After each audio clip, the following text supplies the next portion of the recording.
pensado que todas las ciudades esconden historias que nadie se atreve a contar? ¿Y si cada una de ellas naciera de un miedo muy real? Las leyendas cambian con el tiempo, los nombres también, pero hay algo que permanece intacto generación tras generación. Y nosotros te preguntamos, ¿qué es más aterrador? ¿Lo que imaginamos o aquello de lo que somos capaces?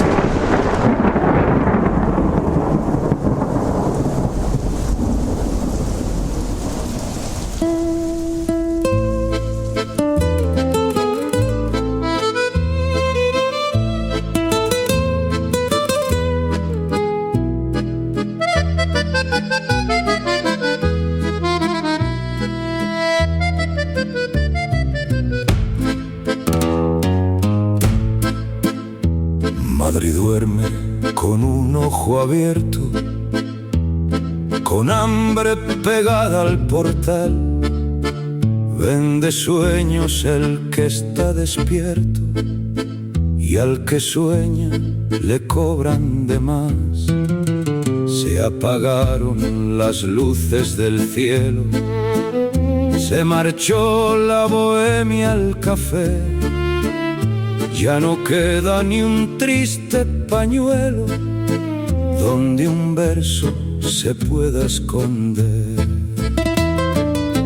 Hay Madrid de taberna y farol, de organillos llorando en la esquina, donde un hombre cambiaba el honor por un plato y una copa de vino.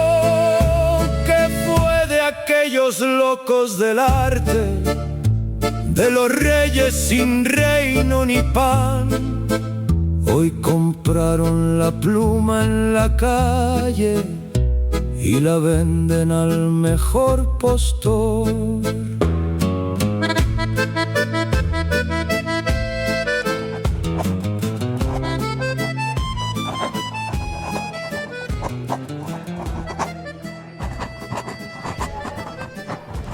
Ya no hay noches de gloria y derrota, ni poetas buscando un rincón.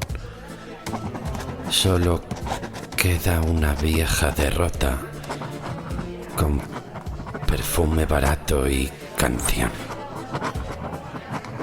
Y si muere la última estrella, si se marcha el último cantor, que alguien diga que estuvo muy bella la mentira llamada amor,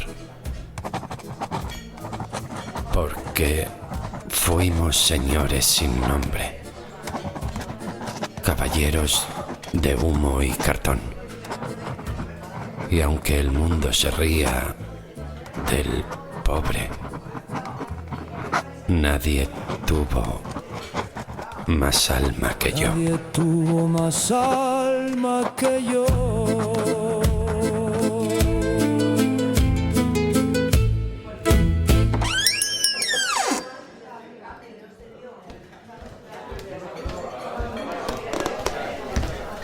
Arsenio, despierta. Mujer, ¿por qué gritas? No te grito, es que tu cabeza fácil se disipa. Compañero, otra vez con la escritura. ¿Llevas toda la tarde peleándote con la pluma? No es pelea ni locura. Es que intento hacerle versos a esta ciudad que se derrumba. ¿Y qué escribes tan callado, con esa cara de pena? Parece que al papel le estás contando una condena. Escribo sobre una época que se marcha por la acera, sobre el fin de la bohemia, sobre una vieja quimera. Ay, tú siempre tan soñador, viviendo en otra ventana. Mientras el mundo da golpes, tú le escribes serenatas. ¿Y qué quieres que haga? Dime, si la vida viene mala. Cuando el suelo se nos rompe, soñar es tener alas. Tú sueñas con grandes mundos, con poetas y con gloria, pero luego cenas poco y presumes de la historia. Puede que tenga poco pan y demasiada memoria, pero un hombre sin sueños no tiene ni una victoria. Ay, poeta, qué paciencia tiene que tener una santa. Si por ti fuera, hasta un velatorio tendría pinta de esperanza. Y tú te ríes de mis sueños porque la calle te espanta. Pero sé que en el fondo también guardas una esperanza. No me vengas con misterios ni con mirada perdida, que bastante tengo ya con cómo me gano la vida. Por eso escribo, mujer. para entender la herida. Que hay dolores que se llevan mejor si tienen poesía. Pues escribe lo que quieras, pero no pierdas la cuenta. Que los sueños son muy caros y la realidad pasa factura. Estando como está el patio, dime tú qué queda entonces. Si no tenemos los sueños, ¿qué nos queda a los pobres? ¿Sabes qué pasa, mujer? Que últimamente algo me inquieta. Hay demasiada sangre escrita en la página de la Gaceta. Ay, ¿otra vez con tus desgracias y tus finales de novela?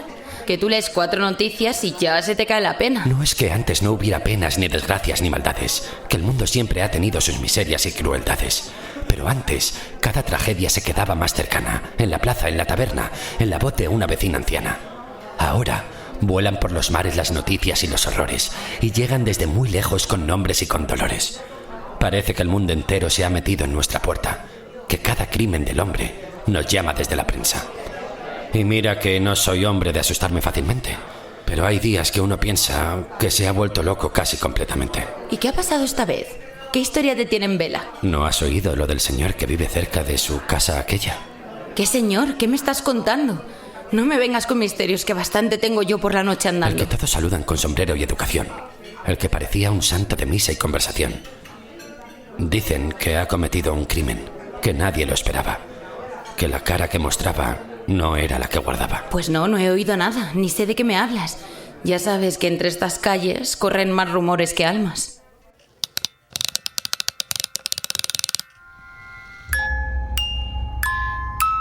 Me cago vivo, temporada 3. Un podcast de Alejandra Romeo y Nacho Vega.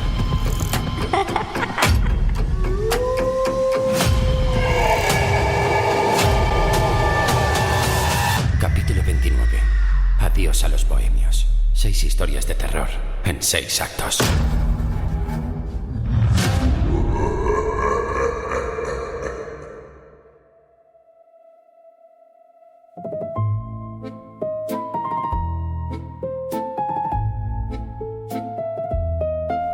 La historia que cuentan los periódicos estos días parece escrita por alguien que quisiera inventar la peor de las pesadillas. Dicen que un peón regresó una noche a su bordilla después de trabajar hasta dejarse las fuerzas en la calle. Subió los escalones con el cansancio de quien lleva toda la vida cargando con el peso del mundo. Al entrar, dejó su jornal sobre la mesilla. Unas pocas monedas y unos billetes. Todo lo que tenía. Aquello no era riqueza. Era la comida de los días siguientes. Era el pan de la casa. Era la pequeña esperanza de una familia que no tenía nada más. Pero su hija, una criatura que apenas comprendía lo que tenía delante, encontró aquellas monedas y empezó a jugar con ellas. Para ella no era una preocupación ni una necesidad, ni el sudor de su padre. Eran solo un juego. Y el juego terminó en tragedia. Porque agarró un billete pensando que era un papel de jugar. Y como los niños atraídos por lo que brilla, al pasar por la cocina, en el fuego lo dejó quemar.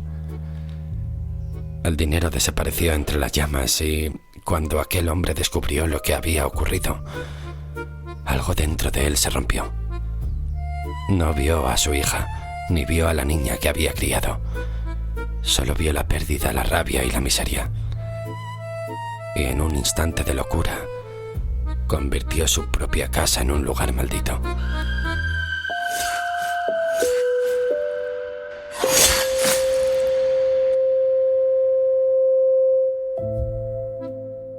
La madre estaba al otro lado de la habitación bañando al bebé cuando escuchó los gritos.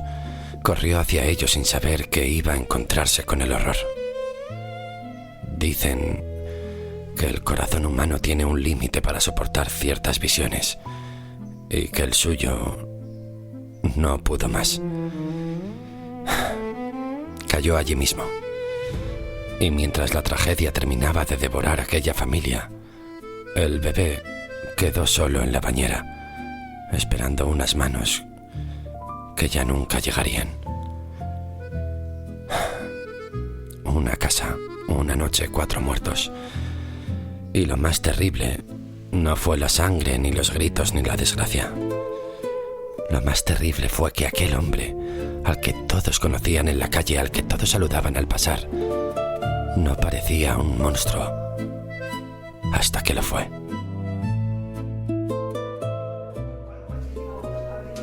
Dios bendito, qué tragedia, qué noche tan condenada. Hay historias que uno escucha y se queda sin palabras. Por eso tiembla mi pluma, por eso mi alma se inquieta. Que hay fantasmas con camisa y no todos llevan cadenas. No digas esas cosas, hombre, que me pones la piel helada. Bastante miedo da la vida sin buscarle más fantasmas. No hablo de aparecidos ni de sombras en la escalera. Hablo del miedo que nace cuando el hombre pierde la cabeza. Pues razón no te falta. Madrid tiene mucha pena. Hay más historias oscuras que luces en sus aceras. A veces pienso, mujer, que la ciudad guarda secretos. Que debajo de cada piedra duerme algún recuerdo muerto. Ay, poeta, tú siempre hallas tristeza donde miras. Pero escucha lo que te digo, que también tengo una historia. ¿Tú? ¿Una historia de miedo? Eso sí que me sorprende. Si tú te ríes del diablo cuando por la puerta viene. No te rías, compañero, que esta no es cosa inventada. Que hay relatos en Madrid que ponen fría hasta el alma. Pues cuéntamela entonces. Deja que escuche tu cuento. Que a veces la voz de un amigo vence hasta el propio silencio. Prepárate, buen poeta, que esta historia tiene espinas. Porque hay cosas que se esconden detrás de una buena sonrisa.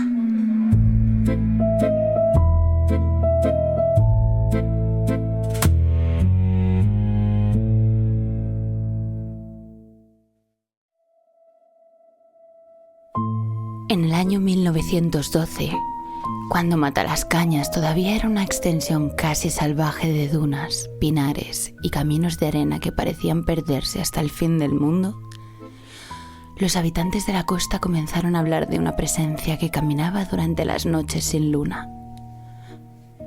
Al principio, nadie quiso creerlo. En los pueblos pequeños siempre nacen historias extrañas cuando el miedo aparece. Un ruido entre los árboles se convierte en una criatura, una sombra en una amenaza y una muerte inexplicable en una leyenda. Pero esta vez había algo diferente. Los muertos eran reales. El primero fue un pescador llamado Mateo, encontrado al amanecer junto a una vieja barca abandonada. Su cuerpo no tenía heridas visibles, pero su rostro estaba completamente pálido, como si toda la vida hubiera desaparecido de su interior. Después apareció una joven que había salido a recoger agua y nunca regresó. La encontraron entre las dunas, con 2 pequeñas marcas en el cuello.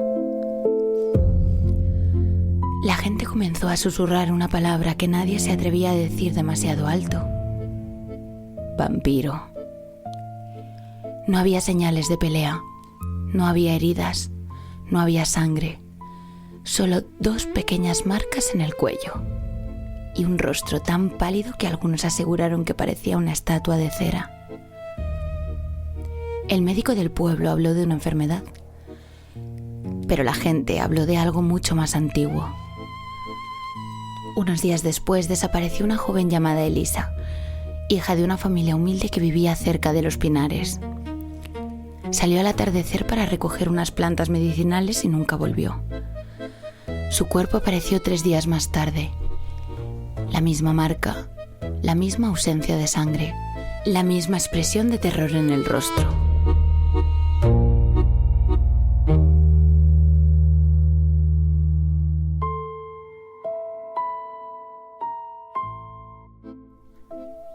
En una pequeña ermita cercana a la costa vivía la hermana Vicenta, una monja que había dedicado su vida a cuidar enfermos y ayudar a los habitantes de la zona. A diferencia de muchos otros, Vicenta no se reía de las historias del pueblo, pero tampoco les daba crédito. Ella pensaba que detrás de cada monstruo había una explicación, hasta que una noche escuchó la canción.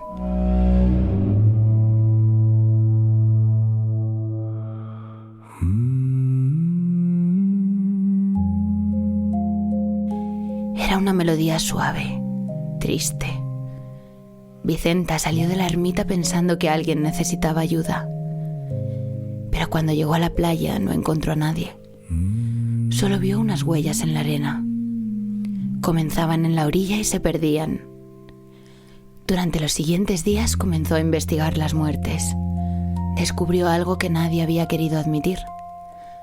Todas las víctimas habían sido vistas caminando hacia la playa después de escuchar aquella misma canción, como si algo los llamara, como si alguien los estuviera esperando. La hermana Vicenta decidió seguir la voz una última noche, y fue entonces cuando lo encontró. Entre la niebla apareció un hombre. No parecía un monstruo, no tenía aspecto de bestia. Era un hombre elegante, con una mirada triste y una piel demasiado blanca para alguien que había pasado tantos años bajo el sol. Vestía como alguien de otra época, como alguien que pertenecía a un siglo que ya no existía.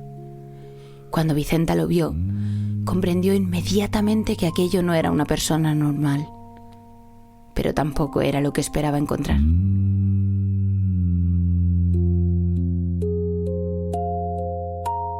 El hombre se llamaba Alonso de Cordero, y según los registros antiguos de bautismo, se dice que Alonso había desaparecido en el año 1704. Era un joven noble, un hombre conocido por su bondad. Una noche salió de su casa después de recibir una misteriosa llamada desde la costa y jamás regresó. Durante meses lo buscaron por los alrededores de Matalascañas, pero nunca encontraron su cuerpo, sus pertenencias, ni ninguna señal que explicara qué había ocurrido. Su familia terminó aceptando que había muerto en algún lugar del camino, aunque algunos habitantes de la zona aseguraban haber visto su figura caminando entre las dunas mucho tiempo después, hasta que la hermana Vicenta vio su rostro 200 años después frente al mar. Lo peor no era que siguiera vivo. Lo peor era que no parecía haber envejecido ni un solo día. Había visto morir a sus amigos, a su familia, a todas las personas que alguna vez había amado. Pero la peor parte de su condena no era vivir eternamente. Era la sed. Una necesidad que regresaba una y otra vez. Una oscuridad dentro de él que no podía controlar. Alonso confesó a Vicenta que él era responsable de las muertes. No intentó justificarse. No pidió perdón. Solo dijo que cada víctima era una carga que tendría que recordar para siempre. La hermana Vicenta debería haber sentido miedo. Debería haber huido. Pero vio algo que nadie más había visto. No vio un monstruo. Vio a un hombre condenado. Durante varias noches intentó encontrar una forma de liberarlo. Buscó antiguos textos religiosos, habló con ancianos del pueblo y revisó documentos olvidados. La última vez que la vieron con vida fue una noche de noviembre. Unos pescadores aseguraron haber visto a la hermana Vicenta caminando hacia la playa con una lámpara en la mano. Y no iba asustada. Iba buscando a alguien. La búsqueda de la monja duró varios días. Finalmente, encontraron sus restos entre las dunas, lejos de la ermita.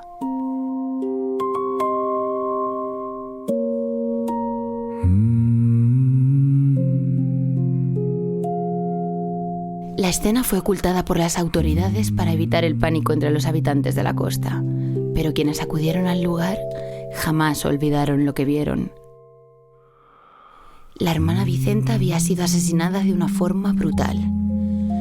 Su cuerpo apareció destrozado. Un brazo tras una roca, un torso abierto de par en par, media pierna en la orilla y la cabeza sin ojos ni lengua cerca del camino.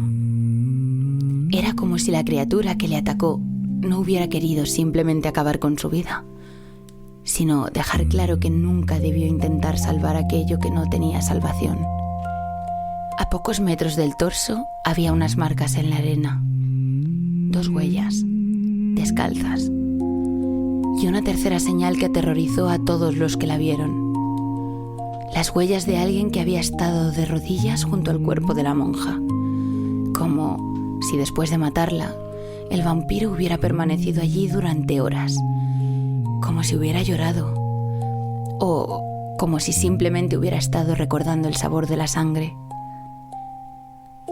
Los pescadores de Matalascañas todavía cuentan que, cuando la niebla baja sobre la costa y la luna desaparece, puede escucharse una voz masculina entre las dunas pronunciando un nombre: Vicenta.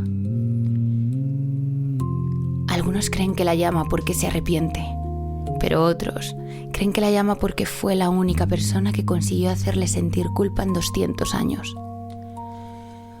Los más ancianos del lugar dicen algo distinto. Dicen que un vampiro no recuerda a sus víctimas, recuerda a las personas que casi consiguieron salvarlo, y esas son las que más desea volver a encontrar. El miedo y las noches seguían. Las noches en las que desaparecían personas, las voces entre las dunas y las huellas que aparecían cerca del mar.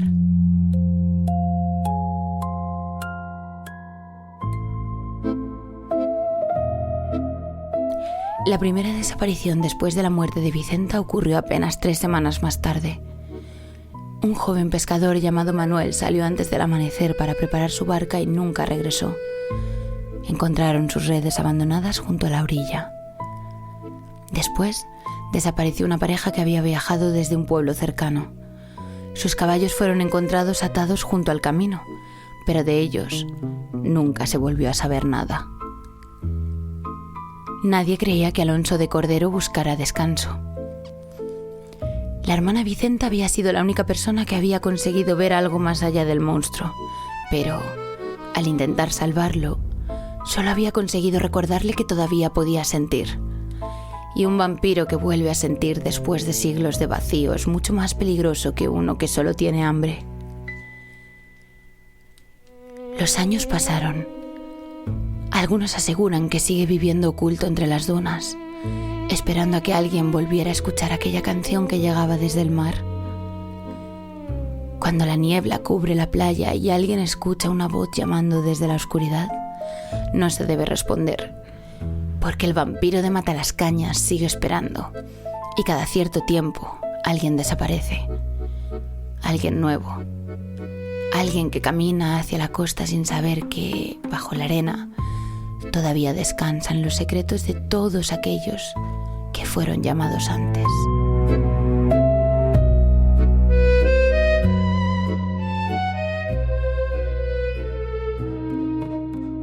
Así que un vampiro, dices. Qué historia tan extraña. Seguro que fue un pobre loco perdido entre las sombras. ¿Un loco solamente? ¡Qué fácil lo ves, amigo! Hay locuras que se esconden mejor que un buen abrigo. La gente inventa leyendas cuando no entiende las cosas. Pone colmillos al miedo y le dan nombre a las sombras. Puede ser que tengas razón. No voy a negarte el juicio. Pero trabajando de noche he conocido cada bicho... ¿Qué quieres decir con eso?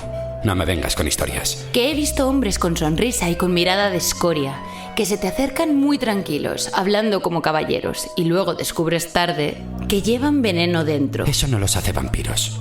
Los hace solo miserables. Ya lo sé, poeta mío, pero algunos son peores que los cuentos de las calles. He visto caras muy limpias esconder almas podridas y más de un hombre decente convertirse en pesadilla.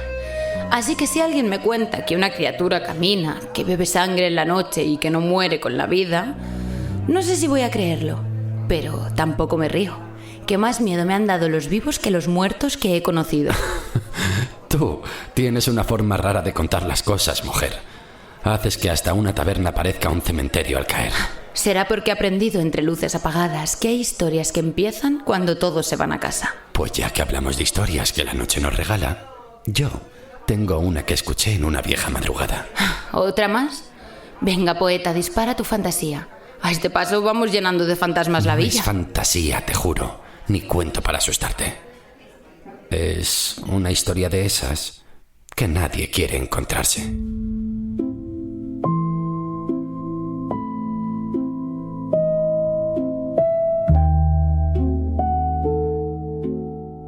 En el invierno de 1911, en una zona apartada de Asturias donde la niebla parecía permanecer pegada a las montañas incluso durante el día, 2 funcionarios judiciales fueron enviados a una antigua casona perteneciente a la familia Márquez. La propiedad llevaba cerrada casi un año. Su último dueño, don Eusebio Márquez, había fallecido sin descendencia y había dejado tras de sí una casa enorme, llena de muebles antiguos, documentos familiares y objetos cuyo valor debía ser registrado antes de proceder a la venta de la propiedad. Para los habitantes del pueblo, sin embargo, aquella casa no era simplemente una vivienda abandonada. Era un lugar del que se hablaba en voz baja.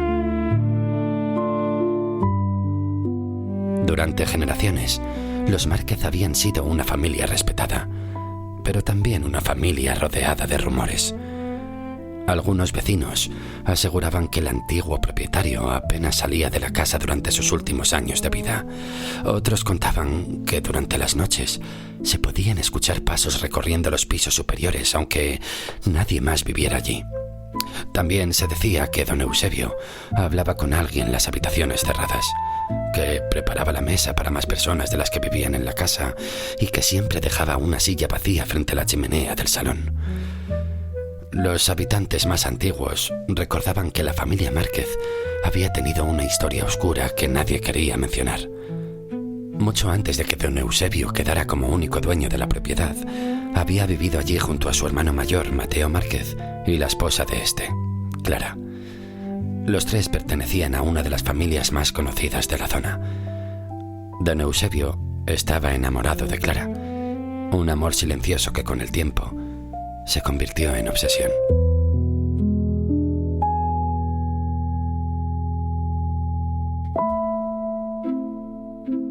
Mientras Mateo veía a su hermano como un hombre de confianza, Eusebio comenzó a alimentar un sentimiento enfermizo hacia la mujer que nunca podía tener. Los vecinos empezaron a notar cambios en su comportamiento. Cada vez pasaba más tiempo dentro de la casa. Cada vez hablaba menos. Cada vez parecía mirar a su hermano como si fuera alguien que le estaba robando algo que le pertenecía. Hasta que una noche de invierno, Mateo desapareció. La explicación oficial fue que había abandonado la casa después de una discusión familiar. Nadie investigó demasiado. En aquella época, un hombre podía desaparecer y convertirse en un simple rumor. Pero Mateo nunca volvió, y Clara tampoco volvió a ser vista fuera de la propiedad. Durante años, los habitantes del pueblo pensaron que ambos habían abandonado Asturias. Pero nadie imaginó lo que realmente había ocurrido.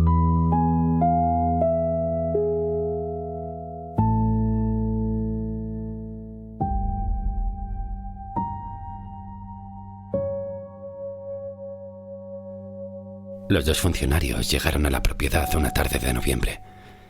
La casa apareció ante ellos al final de un camino cubierta de barro, rodeada de árboles oscuros y golpeada constantemente por un viento que parecía intentar abrirse paso entre sus paredes. Nada más entrar, encontraron un recibidor amplio, con muebles cubiertos por sábanas blancas y una gruesa capa de polvo acumulada sobre cada superficie. El primer inventario comenzó con normalidad. Se anotaron mesas, cuadros, lámparas, armarios y sillas. El recibidor tenía 4 sillas alrededor de una pequeña mesa central. Así quedó registrado. Sin embargo, cuando unos minutos más tarde revisaron de nuevo la estancia, había 5. El error parecía evidente. Una mala anotación, un descuido provocado por la luz. No le dieron importancia, así que continuaron recorriendo la planta baja.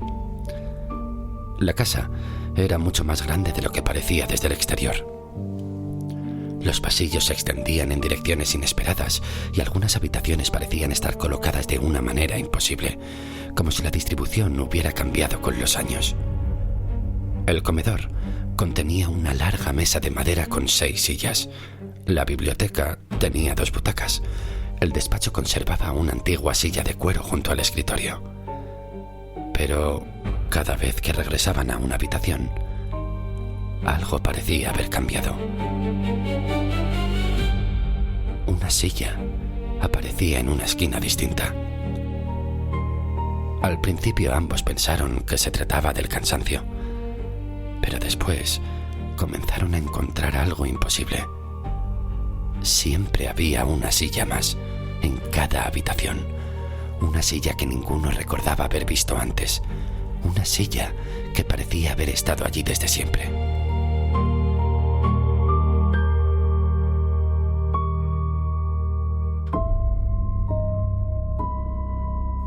La segunda tarde, mientras terminaban el inventario, uno de los funcionarios comenzó a insistir en que alguien más se encontraba dentro de la casa. No había visto a nadie, no había escuchado voces, pero tenía la constante sensación de que estaban siendo observados. El otro intentó encontrar una explicación lógica. El frío, el agotamiento, la tensión de trabajar en una casa abandonada. Sin embargo, incluso él empezó a sentirse incómodo cuando aquella noche escucharon pasos en la planta superior. Eran pasos lentos. Subieron con una lámpara. Revisaron todas las habitaciones. No encontraron a nadie. Solo encontraron una silla.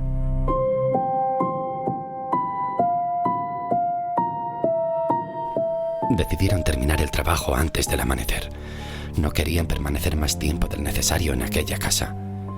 Cuando finalizaron las anotaciones, revisaron la lista de habitaciones. Habían registrado 10. Pero al revisar la escritura de la casa, descubrieron que solo existían 9. Volvieron a leer los documentos. El problema era que ninguno de los dos recordaba haber entrado jamás en aquella habitación. Buscaron la puerta durante más de 1 hora, hasta que finalmente la encontraron. Al final del piso superior había una puerta estrecha que ninguno recordaba haber visto antes. Y desde el otro lado llegaba un sonido. Y entraron. Y ahí estaba una silla y un pequeño diario en el suelo. También encontraron restos de una antigua cuerda. Y en la pared, unas marcas profundas hechas por alguien que había intentado escapar. El diario reveló finalmente la verdad. Mateo no había abandonado la casa.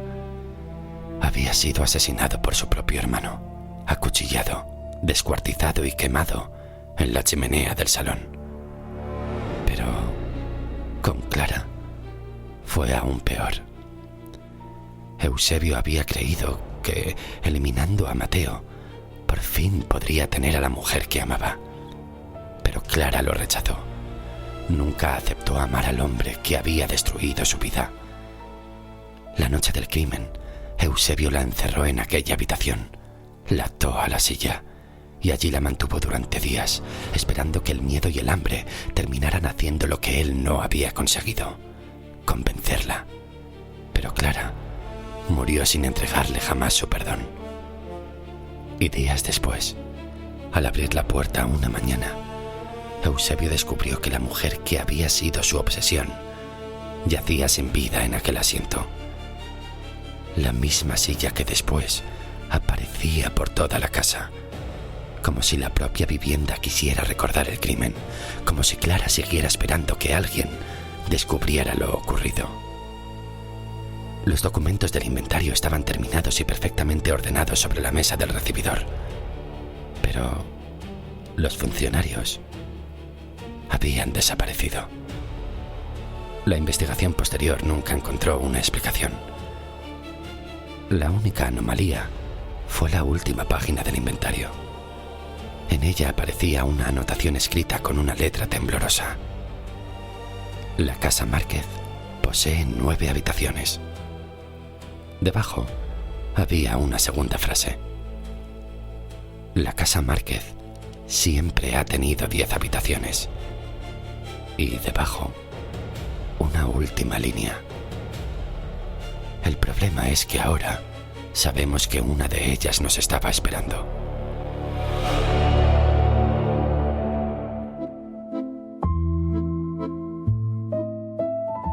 La propiedad permaneció abandonada durante décadas, pero los habitantes del pueblo siguieron contando la misma historia. Una habitación que no figuraba en ningún plano. Una habitación que no existía. excepto para aquella silla. Los agentes buscaron la puerta durante horas, pero nunca la encontraron. Y algunas noches, cuando la niebla baja desde la montaña, una luz aparece en una ventana del piso superior. Una ventana que pertenecía a una habitación que nunca había existido. Y que dentro de aquella habitación siempre había una silla. Una silla ocupada. Para siempre. Así que esa era tu historia. ¡Ja! Ni un poco de miedo me has dado. Y luego dices del vampiro.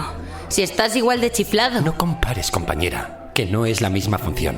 Una cosa son vampiros y otra un alma sin perdón. Mírale, qué señorito, poniendo normas al miedo. ¿Los colmillos son un cuento y los espectros son un hecho? No me tomes por tarugo, que razón tengo de sobra. La muerte llama a la puerta y deja abiertas las sombras. ¡Ja! Pues vaya filosofía, digna de un poeta hambriento. Niegas sangre por las noches, pero compras aparecidos al momento. Llámame loco si quieres, pero no pienso discutir. Cada cual carga en la espalda lo que quiere oír. Pues yo digo que da igual si es fantasma o si es vampiro. Cuando el miedo entra en el pecho, nadie pregunta el apellido. En eso sí te doy la mano, y no voy a llevarte la contraria. El miedo tiene 1000 caras y ninguna es imaginaria. Entonces escucha atento, que no te hablo de un vecino, ni de un borracho perdido que confundiera el camino. ¿Otra historia traes guardada? Y esta pone el alma helada. Pues habla ya, compañera, que me has dejado en ascuas. Voy a contarte de un fantasma que aún pasea por las playas.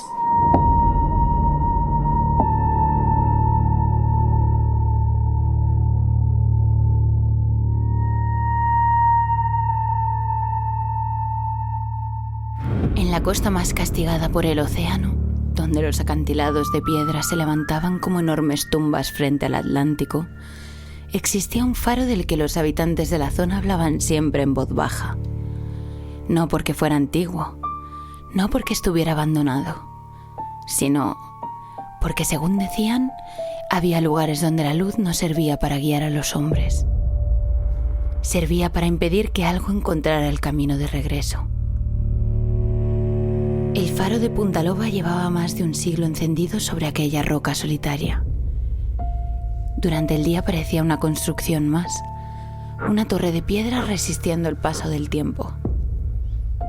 Pero cuando llegaba la noche y la niebla descendía desde el mar, la torre desaparecía entre las sombras y solo quedaba la luz girando lentamente sobre las aguas oscuras. Los marineros evitaban mirarla demasiado tiempo. Decían que había noches en las que la luz no iluminaba el océano. Decían que parecía buscar algo. Durante años el faro tuvo un único habitante. Los hombres de la costa lo llamaban simplemente el guardián, porque con el tiempo dejó de parecer una persona y comenzó a formar parte del propio lugar. Vivía solo, no recibía visitas, no bajaba al pueblo salvo para conseguir provisiones. Y jamás permitía que nadie pasara una noche dentro de la torre, hasta que el invierno de 1898. Una tormenta brutal cayó sobre la costa sin aviso. El cielo se volvió negro antes del anochecer y el mar comenzó a golpear los acantilados con una furia que hacía temblar la tierra. Un joven maestro que viajaba por la zona quedó atrapado por la tempestad y, sin otra opción, siguió la luz del faro hasta alcanzar la puerta de piedra. Un anciano decrépito abrió la puerta y se negó 3 veces antes de dejarlo pasar.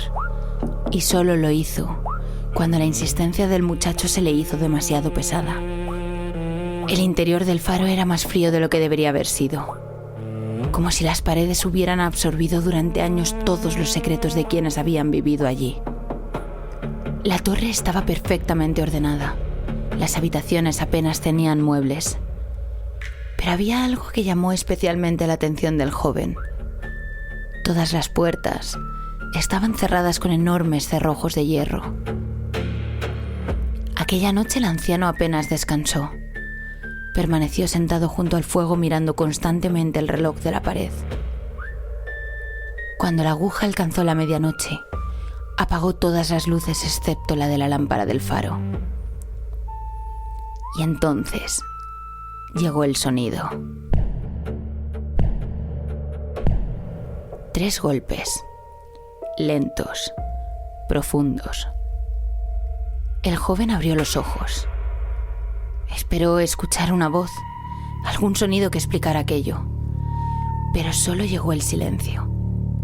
Y después, otros 3 golpes. La puerta principal permanecía cerrada.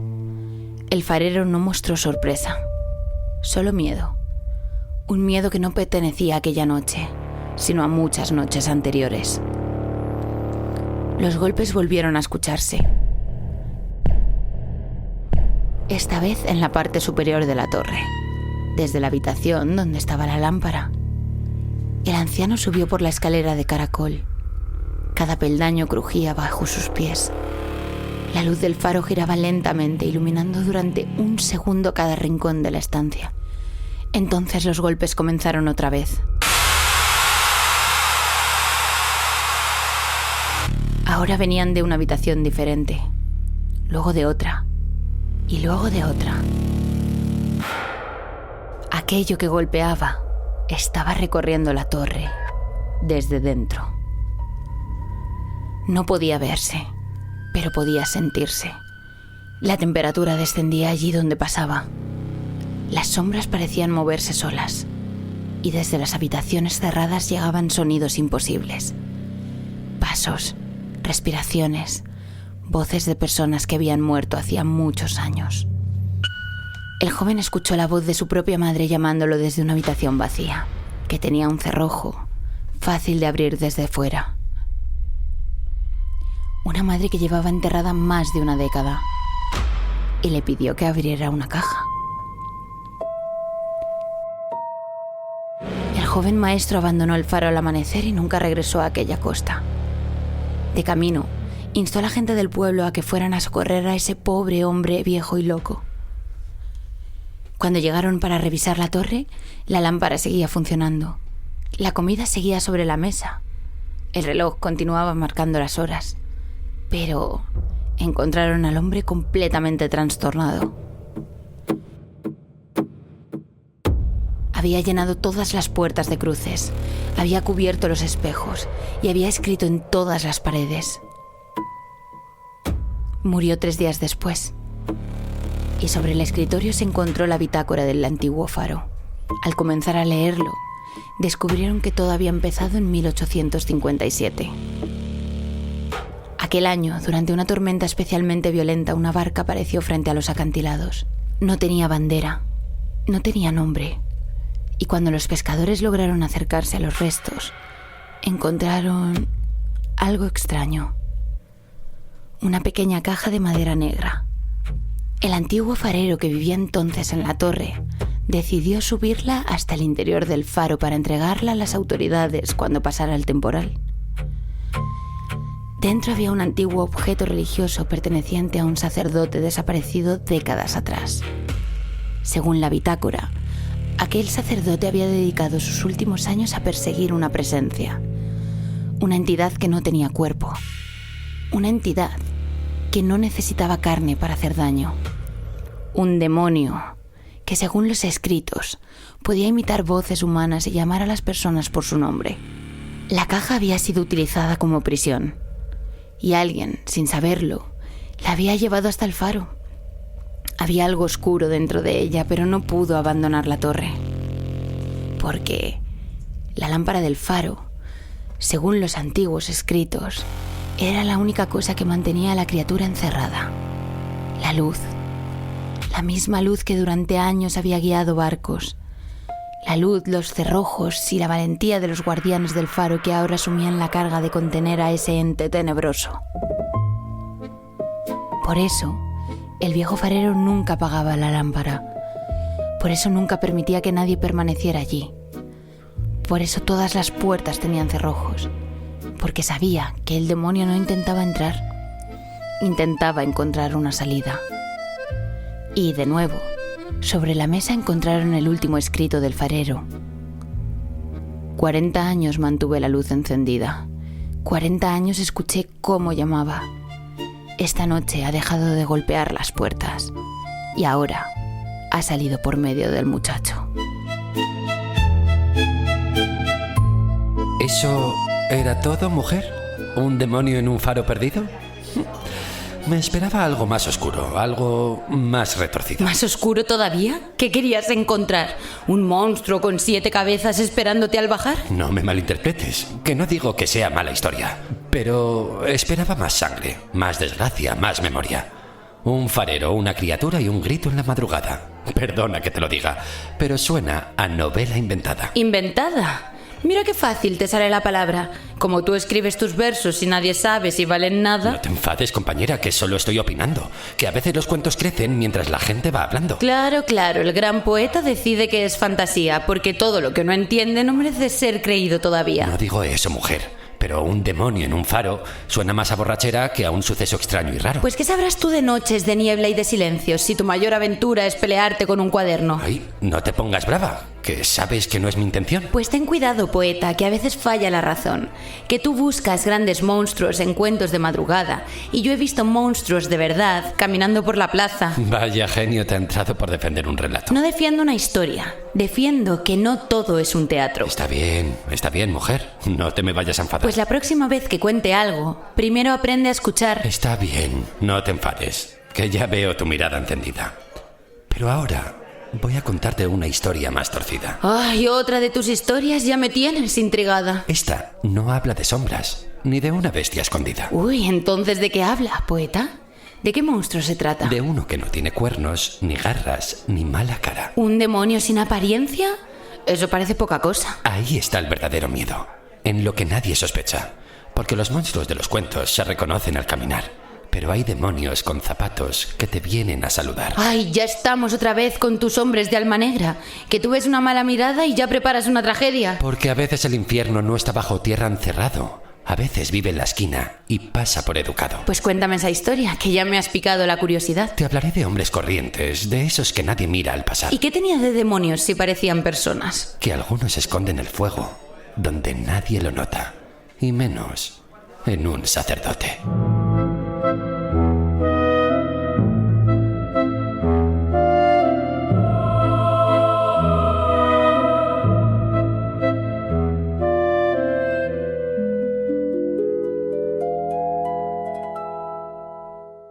Durante siglos, los habitantes de un pequeño valle navarro evitaron construir cerca de una colina cubierta de árboles que se alzaba al final del pueblo.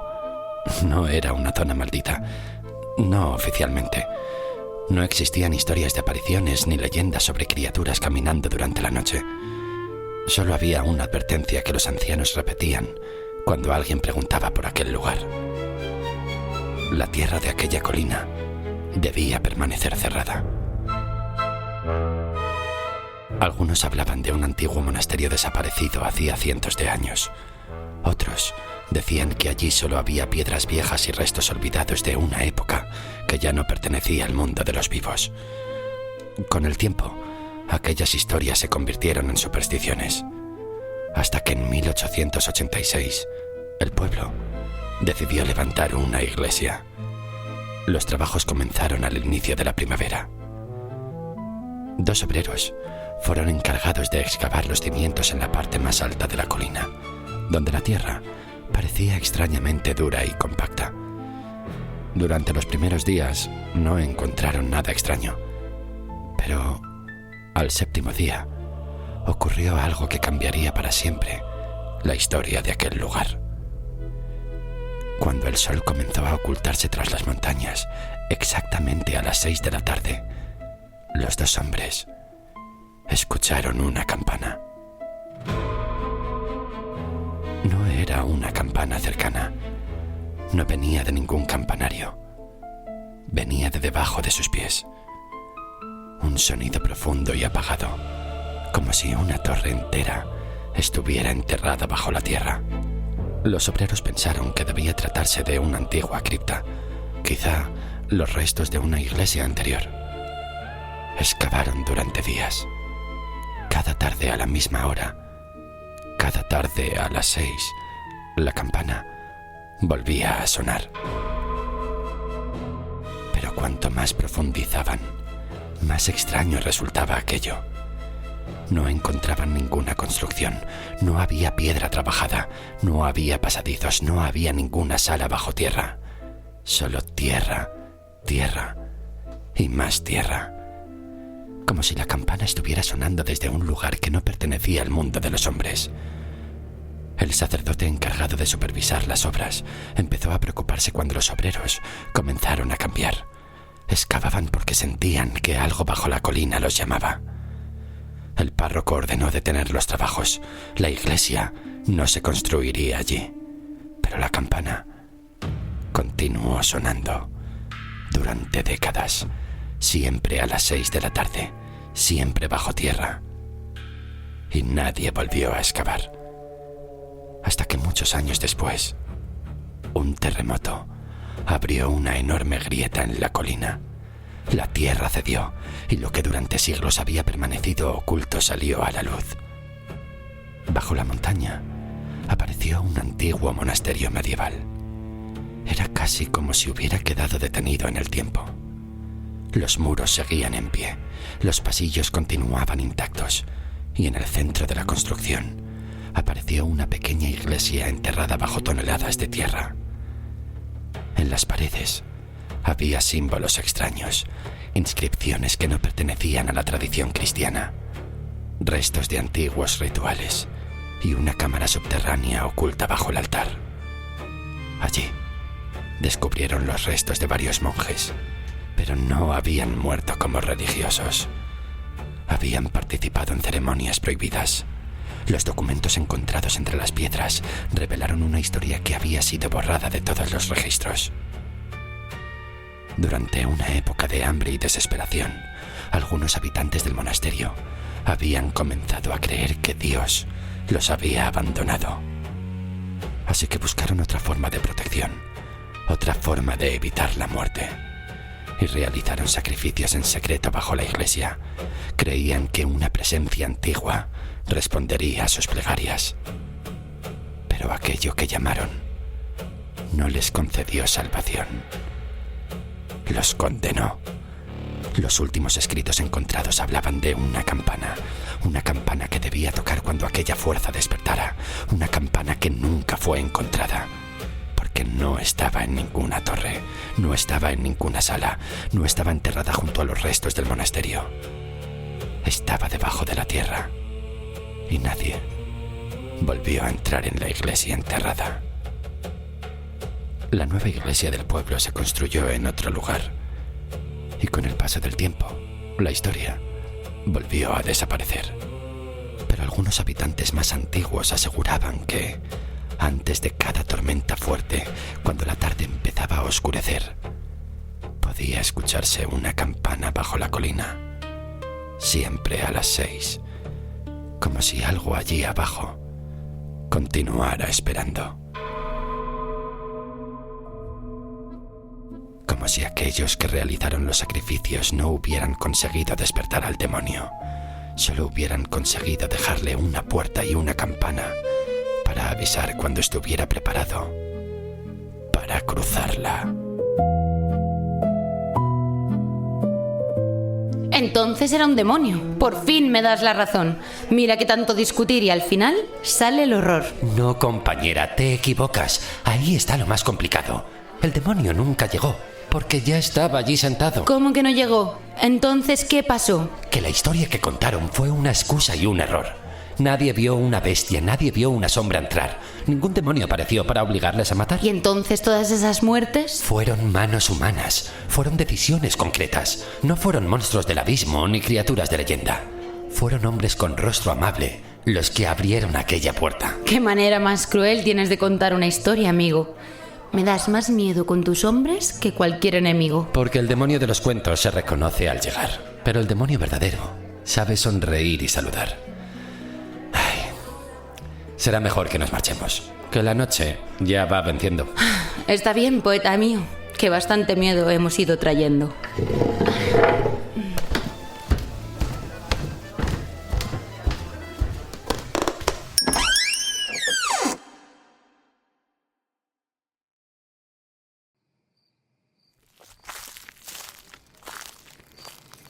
Al final no hace falta demonios, ni fantasmas, ni maldiciones. El hombre solo ya encuentra 1000 formas de hacer horrores. Tienes razón, compañero.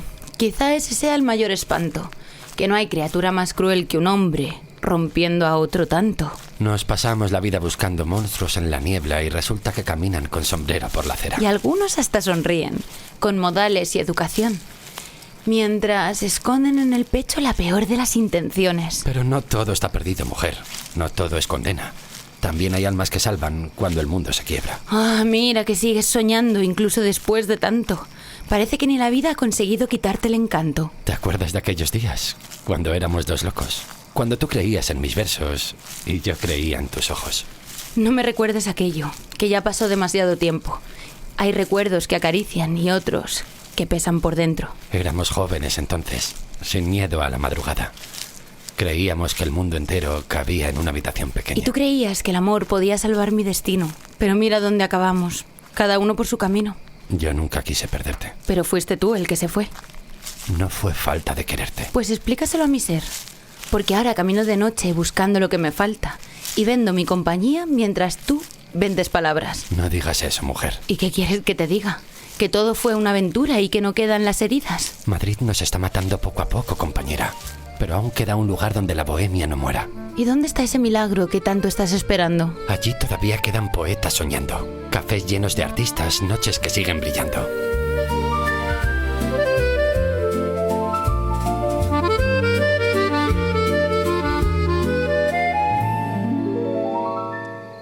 Bohemia de París, alegre, loca y gris, de un tiempo ya pasado, en donde en un desván posabas para mí con traje de cancán, y yo con devoción pintaba con pasión tu cuerpo fatigado, hasta el amanecer a veces sin comer y siempre sin dormir.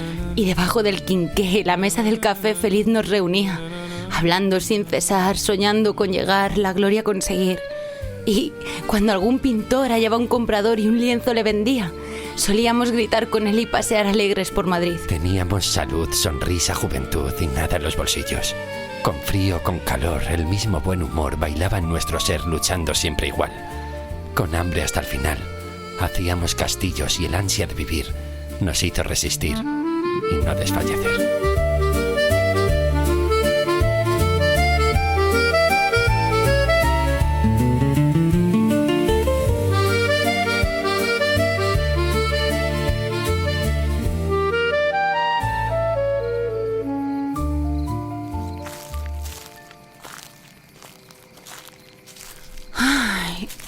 Hemos hablado de 5 historias de miedo, de sombras y de condenas.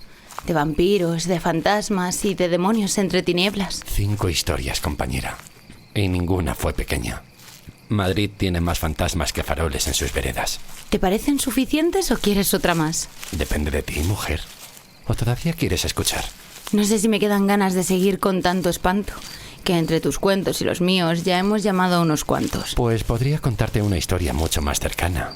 Una que no está en un libro, ni perdida en una ventana. ¿Otra leyenda? No exactamente, amiga mía. ¿Y si el monstruo de la historia estuviera aquí ese día? ¿Aquí? Sí. Imagina por un momento, sin miedo y sin pensar, que yo fuera una criatura incapaz de controlar. Que una noche cualquiera cambiara mi mirada y que aquello que más quiero fuese mi propia amenaza. Ay, no bromes con esas cosas, que no tienen gracia ninguna. ¿Y si no pudiera detenerme cuando saliera la luna? Arsenio. ¿Y si mis manos dejaran de obedecer a mi razón? ¿Y si dentro de mí viviera una oscura maldición? Deja ya esa historia, que se te ha ido la cabeza, que llevamos toda la noche jugando con la tristeza. Solo digo, compañera, que el miedo tiene una razón. A veces no tememos al monstruo. Tememos a quien tiene corazón. Pues no sigas, poeta, que tu broma ya no me agrada. Que después de tantos muertos no quiero otro fantasma en casa. ¿Y si fuera verdad, mujer? ¿Y si toda esta noche he estado contando mi propia historia? ¿Y si yo fuera ese monstruo que tanto buscábamos en la memoria? Oh, no sigas, Arsenio, que ya no tiene gracia el juego.